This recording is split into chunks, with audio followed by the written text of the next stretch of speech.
albatta rezultat ko'rasiz, foyda ko'rasiz.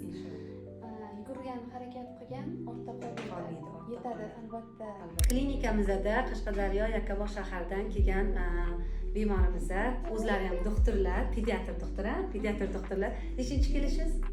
3-chi kelishlari. Bizani licheniyamizni olib, rezultatlarni inshaalloh ko'rib, chunki doktorlar o'ta sezgir bo'lishadi. Agar licheniyadan kelgan rezultat ko'rishmasa, kelishmaydi. To'g'rimi? Qanaqa rezultat ko'rdingiz? Qani o'zi so'zlab bering. Doktor sifatida. Nevropatologga borganimizda birinchi qo'yilgan tashxis tashxisi qo'yilgan. O'sha 3-marta kelishimiz, bu safargi tashxisimiz zipr depressiv. Ancha tashxisingiz yengillashib boradi. Demak, birinchi tashxislar hozir u ikkitadan bitta bor ekan, ras tashxis qo'yilyapti. Tashxis yengillab borishyapti. O'zlari ham doktorlar, o'sha doktorlarning tiliga chiroyli qilib aytdilar. Yengil ZPR. Xudo xolasa bundan ham chiqib ketamiz birgalikda. Siz ona sifatida ham mediksiz qaraysiz. Biz bu yoqda mutaxassislar bilan buni man chiroyli buni man. Endi siz mana doktor sifatida ham ona sifatida ham o'zingiz mana bolangizni bilasiz, kelgan holatini sezdingizmi, kuzatdingizmi? Balki vrachlar misol keyingi kelganda vrach sifatida ko'radi, siz ona sifatida ham mediksiz. Qanaqa rezultat ko'rdingiz? Ochiqchasi.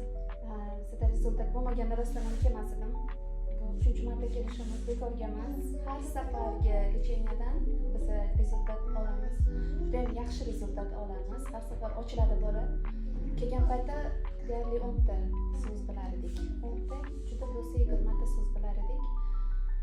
Hozir 300-400 tadan oshiq so'z. Alhamdulillah, zo'r. So'zlarni bir-biriga qo'shib gapiramiz. Ko'p so'z. 2-3 ta so'zlar bir-biriga qo'shiladi. Ikki qator she'r ba'zida aytamiz. She'rlarga o'zi o'tdinglar. Yaxshi, inshaalloh necha yoshdalar?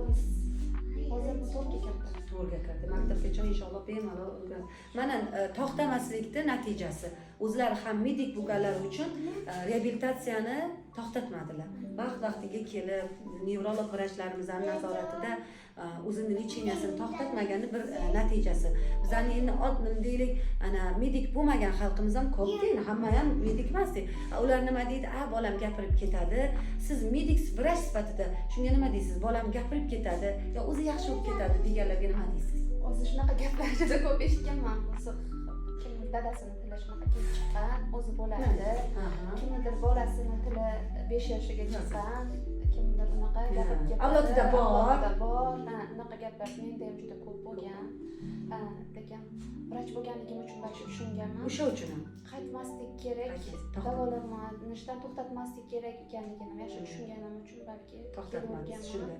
Siz o'qidingiz shu bo'yicha, bolalar bo'yicha, kattalar bo'yicha sizning o'sha salohiyatingiz bor, ilmingiz bor, bilasiz, yo'nalishingiz shunga yaqin, pediatr, bolalar bo'yicha, kattalar bo'yicha. Siz nima deysiz? To'xtatsam orqaga qoladi. Ismalagan bolani oldin olsangiz boshqa kasallik olib keladi-ku. Ikkilamchi kasalliklar keladi. Bu nevrologiya ham shu. Oldin olmasangiz bu misol nutqi chiqmasa o'zi